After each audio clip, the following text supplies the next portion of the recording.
Les meilleurs traders du monde traitent tous le même marché et ce n'est ni la crypto ni le forex. Et ça tombe bien puisque aujourd'hui je vais t'expliquer exactement pourquoi ce n'est ni la crypto ni le forex et surtout pourquoi ça peut tout changer pour toi en 2026. Alors si tu ne me connais pas, salut, moi c'est Thibaut, je suis trader depuis 9 ans et coach ADM Trading et en 2026 pour me challenger, je me suis inscrit au championnat du monde américain. En janvier 2026, j'ai réalisé 36,9% de performance dans ma catégorie et je suis arrivé 5e mondial. Et en février, ma performance s'élève à 38%. Et si tu veux vérifier mes performances, j'ai tout documenté sur ma chaîne YouTube avec un track record officiel du courtier. Donc ce que je vais te dire aujourd'hui, c'est pas basé sur de la théorie, mais c'est basé sur du réel. Donc il va falloir que tu restes attentif sur cette vidéo parce que le choix du marché, c'est probablement la décision la plus importante si tu veux être rentable en trading.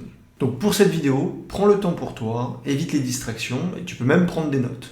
Que tu sois trader amateur, intermédiaire ou même avancé, et peu importe ton style de trading, tu dois comprendre qu'il existe plusieurs marchés. Donc le forex, tout le monde connaît, tu trades les devises, une devise contre une autre, donc c'est une paire de devises. Les cryptos, donc c'est une devise face à une crypto-monnaie, donc une monnaie virtuelle. Les matières premières, donc l'or, le palladium, l'argent. Les indices, que sont des paniers d'actions, comme le CAC 40, le SP500, et bien d'autres, mais chaque marché a ses avantages et ses limites.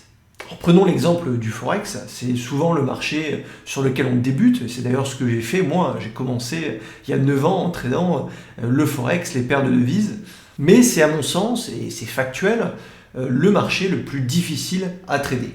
Alors pourquoi le marché du Forex est un marché extrêmement compliqué à trader ?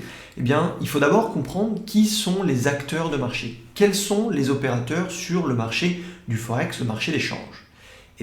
Ce sont principalement des banques, donc c'est un marché interbancaire, qui vont, selon leur politique monétaire, acheter, vendre leurs devises ou celles de d'autres banques centrales.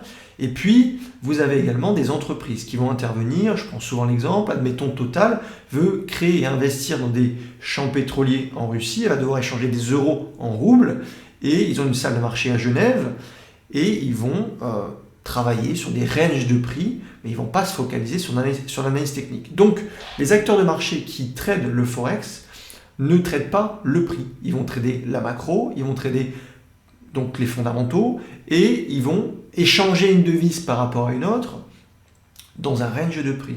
Et donc nous, qui sommes traders particuliers, utilisons principalement l'analyse technique, un peu de fondamentaux, on va avoir un marché qui est erratique, qui va réintégrer, qui est en range, et puis également le marché du Forex, pour le faire bouger, c'est très compliqué. L'offre est extrêmement importante, on a quasiment une offre illimitée sur du dollar ou de l'euro. Et donc, pour faire bouger ce marché, il faut des milliards, voire des dizaines de milliards pour que ça parte en tendance. Donc, c'est un marché qui est lourd, extrêmement lourd et donc difficile à faire bouger. Mais si tu es rentable sur le Forex, alors tu peux être rentable partout. Alors, pour moi, le meilleur marché à trader en 2026, mais tous les ans, factuellement, c'est le marché des actions américaines. D'ailleurs, c'est pas un hasard si tous les meilleurs traders sont sur le marché action. Alors pourquoi le marché action américain, c'est le meilleur marché du monde ? Déjà parce que c'est le marché le plus liquide au monde. On a à peu près 70 trillions de dollars qui sont investis sur le marché action américain et ça augmente tous les ans. C'est le marché qui a le plus de peps, le plus de liquidité et donc qui est le plus explosif. Il y a des milliards de dollars qui sont injectés tous les jours, retirés, et ça crée des mouvements assez violents. Également, par rapport au marché du Forex, ce ne sont pas les mêmes intervenants. On a dit que sur le marché du Forex, c'était un marché interbancaire, des banques et d'entreprises. Sur le marché action américain, ce sont des institutionnels, des fonds d'investissement, des fonds de pension, des hedge funds et des particuliers. Et donc, ces acteurs de marché vont se référer à l'analyse fondamentale évidemment, mais leur but c'est de dégager de la performance, c'est pas juste d'échanger une devise face à une autre comme pourrait le faire une entreprise. Le but c'est de dégager de la performance et donc ils vont créer des algorithmes et ils vont se baser également sur l'analyse technique pour performer. Autre point, on parlait de l'offre quasiment illimitée sur une devise, donc très lourdes et très difficiles à faire bouger. Sur le marché action, il y en a à peu près 6000 des actions. Des actions très légères, très lourdes, moyennement lourdes. Mais une chose est différente, c'est l'offre. On appelle ça le capital flottant. Le capital flottant, c'est le nombre d'actions disponibles à l'échange. Et plus il est réduit, plus on va avoir une action qui peut partir en tendance, puisque la contrepartie sera tellement faible que les institutions vont absorber l'offre et ça va créer des tendances. Et donc la différence entre une devise et une action, c'est que l'un est directionnel, l'autre est en range. Tout simplement à cause du capital flottant, c'est-à-dire l'offre disponible, la lourdeur du marché, plus l'action a un capital flottant élevé, plus ce sera difficile à faire bouger. Et donc vous doutez bien qu'une devise, c'est extrêmement lourd. Ils impriment du dollar et de l'euro tous les jours, tous les ans. Et donc ça dilue sa valeur et ça augmente son nombre et donc l'offre. Et donc je vous disais, 6000 actions américaines, c'est énormément d'opportunités. Petite capitalisation, moyenne capitalisation, grosse capitalisation. Vous pouvez également trader tous les secteurs d'activité. Tous les secteurs mondiaux sont représentés sur le marché action américain. Vous pouvez trader des dérivés de crypto, donc des minières de crypto. Vous pouvez trader de l'intelligence artificielle. Vous pouvez trader des pharmaceutiques dans le cannabis. Vous pouvez trader des parapétrolières, du solaire, des semi-conducteurs sur X ou Y. Bref, tout existe sur le marché action. Vous pouvez être exposé à n'importe quel secteur et industrie d'activité. Et ça, c'est extrêmement puissant. Là où le marché du Forex, quand on a fait le tour des 10 devises majeures, 8 devises majeures, eh bien, c'est à peu près tout.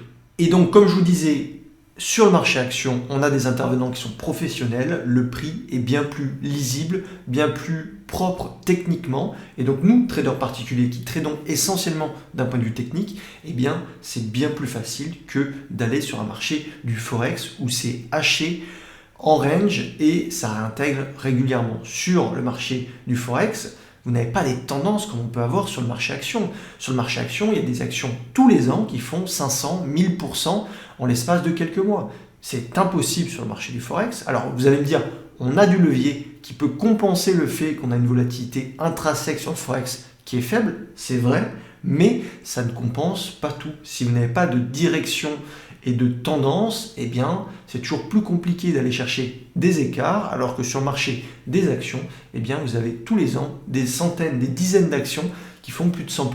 Ça, c'est hyper important. Le nombre d'opportunités, ça définit vos performances. Donc, petit exemple d'un étudiant à moi, Julien, qui tradait le Forex et les matières premières. Je lui dis, viens, on va trader le marché action, viens avec moi, je sais que tu es très bon en analyse technique, tu es rentable sur ces marchés-là, il n'y a pas de raison que tu ne sois pas rentable sur le marché action. L'année passée, c'était mon meilleur trader, cette année, c'est encore mon meilleur trader, il explose tout, il gagne sur tous ces mois. Eh bien, ça c'est dû au fait qu'il savait gagner sur le marché du Forex. Donc si vous êtes dans le même cas que Julien et que vous performez sur le marché du Forex, il n'y a aucun doute que vous performiez et que vous explosiez vos performances sur le marché des actions. Et celui d'entre vous qui n'est pas encore rentable, c'est peut-être parce que vous êtes sur un marché qui est extrêmement compliqué. Et c'est même sûr. Donc maintenant, le problème, c'est de ne pas trader les actions américaines. Vous avez compris que c'est le meilleur marché jusque-là. C'est de savoir laquelle trader parmi l'univers des 6000 actions américaines que compose l'entièreté du marché. Et c'est là que la majorité des traders perdent du temps et perdent leur force dans la bataille. À chercher au lieu d'avoir les bonnes opportunités. C'est vrai que parmi les 6000 actions américaines, comment faire pour trouver les meilleures actions tous les jours? Manuellement, c'est très compliqué. Alors du coup pour ça, j'ai créé une formation gratuite et je t'explique comment moi j'ai automatisé la recherche des meilleures actions, celles où les institutions sont en train d'investir majoritairement leur argent. Celles qui font des gros mouvements et nous, notre but c'est d'arriver assez tôt. Donc on a un univers des 6000 actions américaines. Comment trouver tous les jours les meilleures actions? Eh bien en automatisant la recherche avec un robot screener. Et dans cette formation gratuite, je vous explique comment je fais, les variables que j'utilise, quel type de trading j'utilise, etc. L'idée est assez simple, arrêter de trader au hasard et suivre intelligemment l'argent des institutions. Et pour ça, on a semi-automatisé notre approche. Tout est dans la formation gratuite, ça ne coûte rien, ça ne vous engage à rien. Allez-y et ça vous permet de comprendre comment je trade, comment, avec ce robot screener, je peux détecter tous les jours les meilleures actions américaines et donc, statistiquement, je mets les probabilités de mon côté. Donc aujourd'hui, la majorité des traders sont encore sur le Forex, mais si tu regardes où sont les vrais flux d'argent, ils sont majoritairement sur les actions américaines. Donc si tu veux mettre toutes tes chances de ton côté en 2026, si tu es déjà rentable, augmenter ta profitabilité, ou si tu n'es pas rentable, trouver la rentabilité, eh bien commence à faire le bon choix de marché. Et ensuite, tu vas apprendre à exploiter ce marché correctement. Salut!